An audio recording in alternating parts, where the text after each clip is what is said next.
여러분 안녕하십니까? 새누리TV의 강오엘입니다. 오늘은 다니엘서 12장 5절부터 7절 말씀을 통해 한때와 두때와 반때에 대해서 말씀을 드리도록 하겠습니다. 본문에 보면 새 마포 옷을 입고 강물 위에 있는 자가 한때, 두때, 반때가 지나면 성도의 권세가 깨진다고 했습니다. 마지막 때는 사탄과의 전쟁이기 때문에 우리가 승리하려면 성도의 권세가 강해져야 되는데 다니엘 선자는 성도의 권세가 깨진다고 했습니다. 이 말씀의 비밀은 마태복음 10장에 깃들어 있습니다. 그러면 한때, 두때, 반때를 해석하도록 하겠습니다. 한때와 두때와 반때에 대한 내용을 먼저 신학적 해석으로 보면 한때는 1년, 두때는 2년, 반때는 6개월로 해석하여 합 3년 6개월이라고 합니다. 여기에 대한 해석은 적 그리스도가 재림 직전 3년 6개월 동안 하나님의 백성을 극심하게 박해하는 기간이라고 해석합니다. 요한계시록 11장 2절 이방인이 거룩한 성을 42달 짓밟는 기간, 계시록 13장 5절 하나님께서 짐승에게 42달 동안 일할 권세를 준 기간으로 해석하고 있습니다. 그러나 우리가 바로 알아야 할 것은 무엇이냐? 여기 성경에서는 한때, 두때, 반때라고 해서 때를 사용하고 있습니다. 그러니까 반드시 때에 대한 단어를 알아야 됩니다. 한때는 히브리어 모에드입니다. 이 뜻은 첫째, 정한 때, 시간과 공간이 정해진 때를 말합니다. 두 번째, 신호, 군대의 군호를 말합니다. 세 번째, 절기의 날, 구약 성경의 절기는 다 그리스도에 대한 비유라고 했습니다. 이 유래는 어떤 사람과 일정한 시간, 일정한 장소에서 만남을 말하는 것으로 그리스도와 성도와의 혼인 장소와 혼인 시간이 정해진 시간을 의미합니다. 이게 바로 한때입니다. 두때는 한때의 복수요, 반때는 한때를 절반으로 나눈 시기를 말합니다. 여기에 대하여 영어 성경은 한때는 a time, 두때는 times, 반때는 half로 나옵니다. 성경에서 때는 인간 구원을 위하여 새 때를 정하셨다고 가르치고 있습니다. 마태복음 21장 33절부터 41절에 보면 포도원 실과 때가 가까움에 실과를 받으려고 집 주인이 농부를 보내는데 3번 보냅니다. 첫 번째, 종인 선지자. 두 번째, 아들인 예수. 세 번째, 포도원 주인인 아버지를 말합니다. 여기에서 때는 헬라어 카이로스로 하나님의 시간을 말합니다. 때라고 하는 카이로스는 하나님이 때와 시간을 정하시고 역사하신 기간으로 이는 인간이 기회를 잡을 수 있는 순간을 의미합니다. 그래서 신약 성경에서 때는 인자 또는 하나님의 아들을 가르치는 용어입니다. 먼저 때는 인자를 가리킵니다. 마태 24장 33절 인자를 나나주에 보면은 때라고 했습니다. 마가 13장 29절 인자가 가까이 문 앞에 이른 줄 알라. 인자는 헬라어로 때라고 했습니다. 그 다음 때는 하나님의 아들을 말합니다. 요한복음 9장 35절에 가라사대 인자를 믿느냐. 여기서 인자는 다른 해석에는 하나님의 아들로 나옵니다.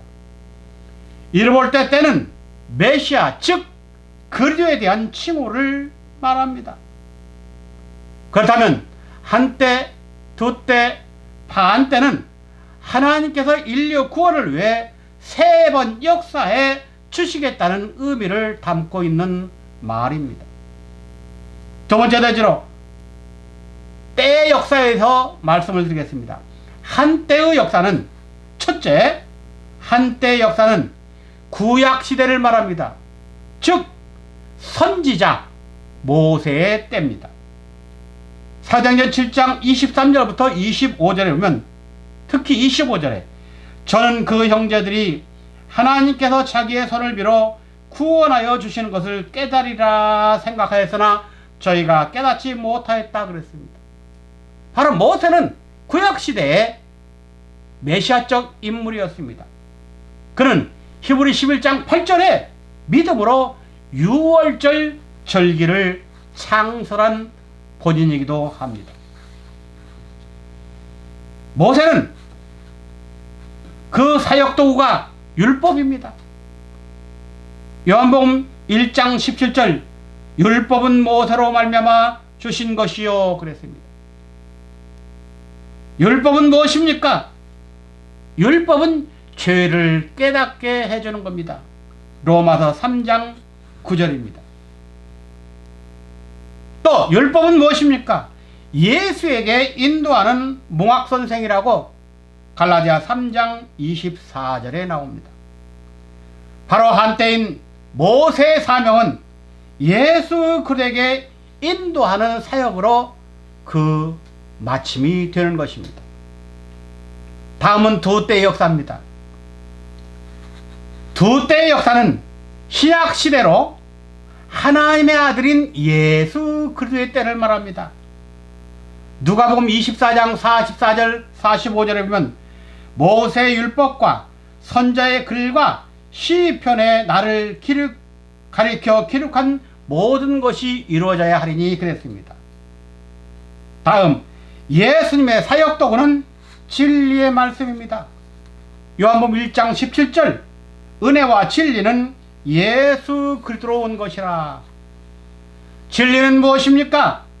아버지에게 인도하는 과정적 사역으로 생명의 말씀을 의미합니다. 요한일서 1장 1절 태초로부터 있는 생명의 말씀에 관하여는 우리가 들은 바요 본 바요 손으로 만진 바라고 예수를 말했습니다. 진리는 무엇입니까? 하나님의 아들 자원을 말합니다. 요한복음 1장 14절 아버지의 독생자의 영광, 아버지의 독생자의 영광. 아들 예수는 아버지에게 인도하는 길과 진리와 생명이 되십니다. 요한복음 14장 6절 내가 곧 길이요 진리요 생명이니 나로 말미암지 않고는 아버지께로 올 자가 없다고 했습니다. 진리 예수의 구원 사역은 무엇입니까? 영혼 구원입니다. 베드로전서 1장 9절 믿음의 결국은 영혼 구원 받습니다. 이렇게 진리 예수 하나님의 아들 예수의 사역은 아버지에게로 인도하는 과정적 존재입니다. 마지막으로 반때 역사는 무엇입니까? 반때는 인류 구원 완성의 때인 성약시대, 즉 포도원 주인인 아버지 때를 말합니다. 마태 16장 27절 인자가 아버지의 영광으로 온다고 했습니다. 바로 마지막 때는 아버지 때입니다. 아버지의 사역도구는 무엇입니까? 태초의 말씀으로 살려주는 영의 역사입니다. 요한계시록 19장 13절 만왕의 만주의 주의 이름이 하나님의 말씀이라고 칭했습니다. 고전 15장 45절 기록된 바 마지막 아담은 살려주는 영이라고 했습니다. 그렇다면 살려주는 영의 역사는 무엇입니까? 바로 육신이 죽지 않고 변화되어 영원히 사는 것을 말합니다. 빌립보 3장 21절 그가 만물을 자기에게 복종케 하실 수 있는 자의 역사로 우리의 낮은 몸을 자기 영광의 몸의 형체와 같이 변케 하시라는 것입니다. 예수께서 십자가에 죽으시고 무덤에 계실 때 그 무덤에 계신 예수님을 살려주신 영이 누굽니까? 아버지 영입니다. 이 영을 받으면 우리도 죽을 몸도 죽지 않고 변화된다겠습니다. 로마서 8장 11절입니다. 예수를 죽은 자 가운데서 살리신 이의 영이 너희 안에 거하시면 그래도 예수를 죽은 자 가운데서 살리신 이가 너희 안에 거하시는 그의 영으로 말미암아 너희 죽을 몸도 살리시리라. 이렇게 다니엘이 말한 바 한때와 두때와 반때의 역사는 바로 율법시대, 진리시대, 마지막 말씀시대, 다시 말하면 종의 선지자 때, 진리의 아들의 예수 때, 마지막 대초의 말씀을 살려주는 영의 아버지 때를 우리에게 가르쳐주고 있습니다.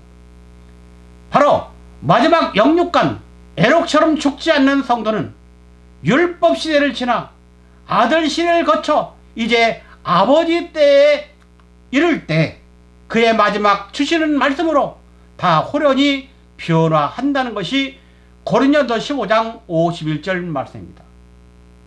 마지막 주시는 말씀을 통해 우리는 영육간 다 구원받아 영원한 새 예루살렘에 살아서 다 입상하는 모두가 될 것을 믿으시기 바랍니다. 감사합니다.